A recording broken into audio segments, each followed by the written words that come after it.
Hello and good afternoon and welcome to day 10 of On the Road with Stars and Spokes. Pascal, how are you and where are you? Yeah, I'm very well, thank you, Steve. And so that we can get the jokes out nice and early, I'm in a cafe. Anything to say about that, Steve? I've got plenty to say about that. Do we? So we should get these people as sponsors next time, I think. But I wouldn't want you to starve or go without coffee and cakes. I know how important it is to you. Yeah, no. So I'm into the Highlands proper now. I'm into the kind of the heart of Scotland. The past day and a half have been rolling through what's known as the Scottish border areas, which is kind of rolling, lush green hills. Now I'm into like the big stuff, really, like central Scotland, the Central Highlands, and it's going to be Highlands all the way now, pretty much until I reach John O'Groats. And with that comes some pretty big, long hills, some big climbs. So that's been the order of the morning so far.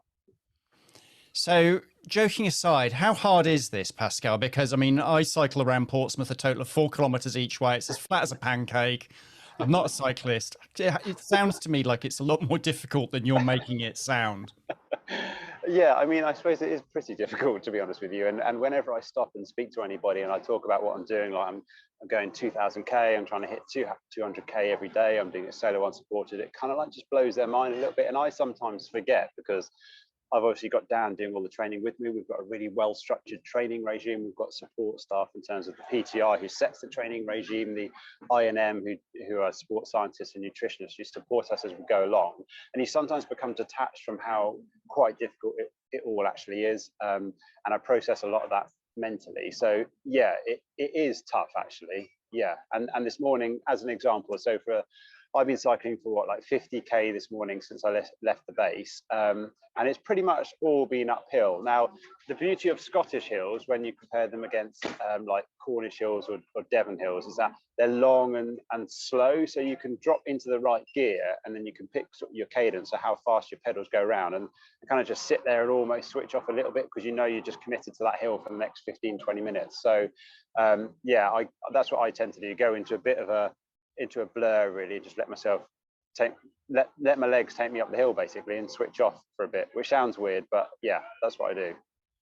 So is that like getting into a rhythm and just getting Yeah, this is the timing, this is the rotation yeah, of the pedals, etc., etc. Is that what's yeah, going on there?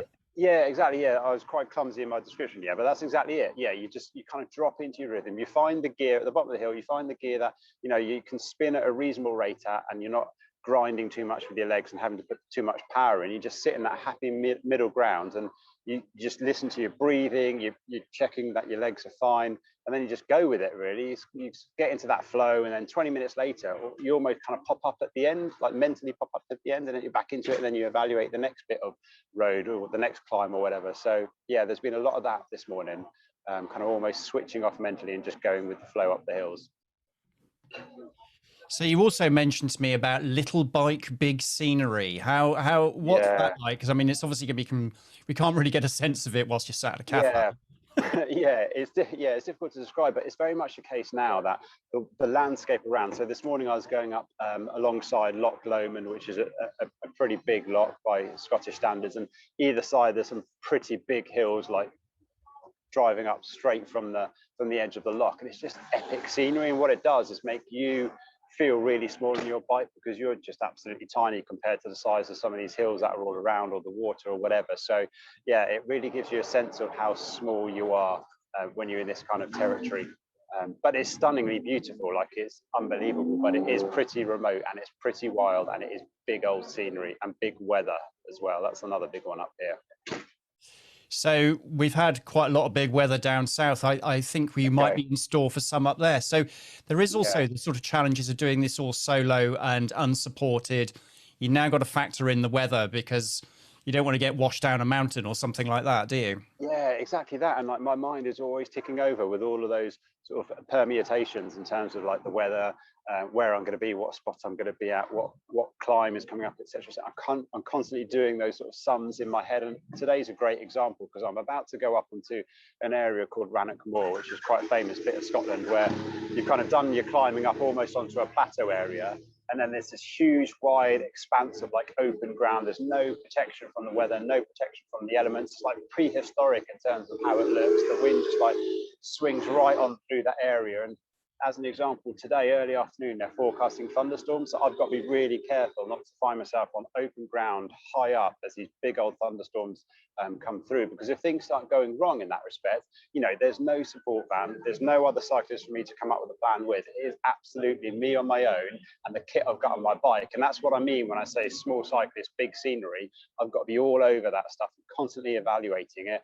Otherwise, very quickly, things could go quite badly wrong. And, you know, it's not an over-exaggeration to say that people die in the Scottish Mountains like all the time. You know, every month there are people dying in the Scottish Mountains because it is a real wilderness. It's a harsh environment. Yeah, and it's just me against that, not against it, me in it, trying to get through it. I don't like to say you're against the environment, you kind of work within it. Yeah, so please no accidents or dying. That's not part of the game plan, to be honest. I just checked the risk assessment, but yeah, I don't think dying wasn't in it. So did you get those?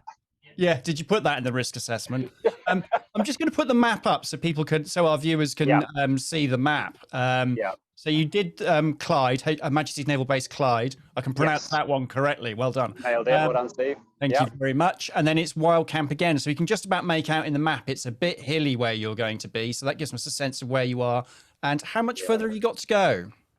So today I've got another 140k. Now it sounds like I haven't done much in as much as I've only got through 50 or 60k this morning, but as I say, that was pretty much constantly uphill. So I'm onto the plateau bit and I've got another 140k. The good news is that once I've got across the next 30 or 40k of the open ground, then I'm sort of back down the other side and into some more valleys again. So I've got a bit of downhill this afternoon, then it flattens out a little bit. So yeah, I'd say I'm probably approaching a halfway through, even though the distance doesn't suggest that. But from this point on, it's very much me in the Highlands until I get to John O'Groats. So yeah, it's going to be fun. I mean, I do like this environment. So yeah, looking forward to it in a weird way. Yeah, weird is absolutely the right word. But as long as you're enjoying yourself, I'm happy. Who cares? Because I'm not there. So we have some donations coming in, which is always good. We need some more legends. I like that word. So a chap called Bob Field, who I think you know, incredible effort, Pascal, BZ, and thank you. And we have Martin Carroll, BZ Boss. Keep going. So at least your subordinates are doing as they're told. That's good news. And Daisy, who says repayment for all the bike training tips and because you're boss in the hills. Oh, that's great. Yeah, so a couple of Navy guys in there, and BZ for those who aren't in the Navy means Bravo Zulu, which means well done. It's slang, it's Navy slang for well done. And then Daisy, who is a very competent triathlete. I don't think I give her that many tips, to be honest. I mean, she asked me some questions about bikes and I give her some answers based on what I know, but in her own right, she's an incredibly capable triathlete. So no, that's really great to hear that those donations are continuing to come through. And the other one is that at the cafe stop that I just stopped at, because I've still got the Heath Robinson thing on my back, the cafe owner came out and took care of the bill and said, look, that's all on us, you don't have to pay for that, and then gave me a couple of extra sort of granola bar and brownie type things for the afternoon, and a couple of the other people that were eating in the cafe gave me donations, I think totaling about 130 quid, which is unbelievable really, just from like one cafe stop. So yeah, it's all going in the right direction on that front as well, which is fantastic, because I mean that's why we're doing it, isn't it? So yeah, great stuff. That is absolutely brilliant. Well done, that cafe. What's the cafe? Give us a shout out for the cafe. It's called the Real Food Cafe in Tyndrum. Yeah, and it's a busy little spot because there's not a huge amount of cafes around here. So when there is one like this one, then it gets pretty busy pretty quick. But yeah, great spot, really nice owner. So if you're in the area, pop in here, and the food's really good. They do good coffee, they do good brownies and cakes and stuff. You'd be unsurprised to hear I've been eating a few of those. So yeah, pop in to the Real Food Cafe in Tyndrum in the Scottish Highlands. I'd recommend it. So thank you very much for that cafe. Brilliant to them. Well done. Yeah. So you'll be living off granola bars whilst under your little bivvy tent in the downpour. Well, that sounds like fun. Everyone needs a hobby, Steve. Everyone needs a hobby, and you've got yours. So how do people donate, Pascal? Because we want more people to donate, don't we? Yes, we do. Yeah, keep them coming. So if you head to justgiving.com, and then it's /stars and spokes. And if you are kind enough and generous enough to give a donation, then please just also pop a message on the page as well, because that makes a huge difference, you know, to my own mental health, because I'm doing this solo. So reading those comments makes a huge difference. And the other the other bit of information is on the Instagram. If you follow @Stars and Spokes, I try to push out a daily update every evening, sort of around about 8 o'clock, which tracks what I've been doing over the course of that day. So yeah, they're the two big ones: the Just Giving and the Instagram, which is both Stars and Spokes.